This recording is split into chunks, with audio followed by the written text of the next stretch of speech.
सहज उपाय रे पालंग पनीर रेसिपीटे नहीं आज मु आउ थे आपण पाखक आसी जाइए। प्रथमे कड़ई गरम करी मु तेल दे नहीं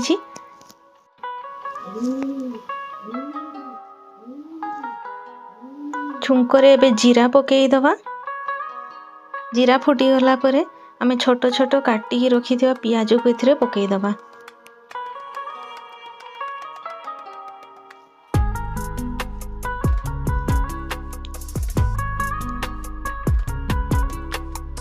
पियाज 50% फ्राए हो गलानी।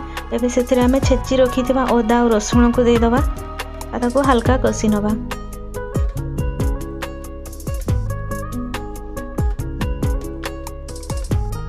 एबे गुंड मसला रे हळदी गुंड,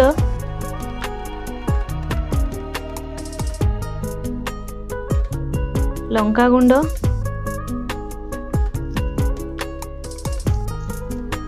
पनीर मसला दे दवा। बहुत किछि मसला एठी दवानी, केवल पनीर मसला रे ही यार वासना बहुत भल होई थाए।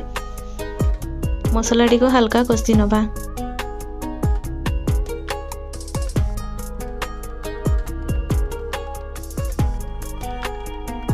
एबे छोट छोट काटी रखी टमाटो को एथिरे दे दवा।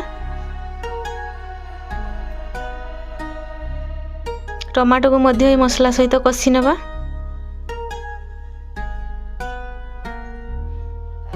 एबे देखंतु पालंग को मु हल्का पानी रे गरम पानी रे फुटेई की काढी आनी ताको ठंडा कर देथिली। ताको ग्राइंडर जार रे भरी दउची। ता सहित किछि बतुरेई की रखिथिली काजू और चारू मगज ताको इथरे देई एकदम स्मूथ करी गोटे पेस्ट बनै दबु।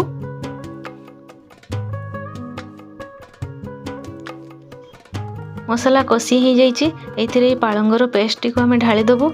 आकु बहुत बेसी कसीबानी, हल्का भाजी नबा मसला सहित।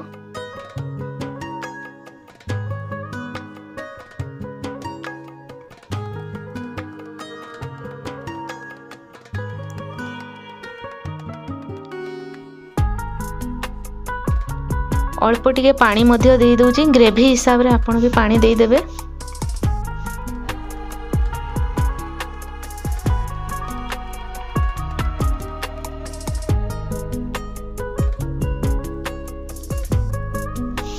एबे स्वाद अनुसार लूण और सामान्य चीनी मध्य ऐड करूची। टिके चीनी देले ता टेस्ट बहुत भलो आसी थाए। पनीर रो कोनोसी भी आइटम रे सामान्य चीनी देले टेस्ट बढ़ी थाए।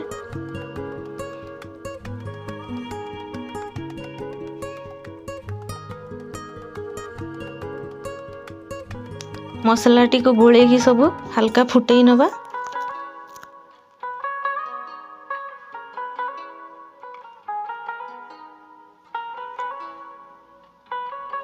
एबे एथिरे काटिकी रखिथिबा पनीर को देई दवा। मु एठी कंचा पनीर दउची। आपन को कंचा पनीर पसंद नथिले हल्का फ्राई करिके एठी देई परिबे।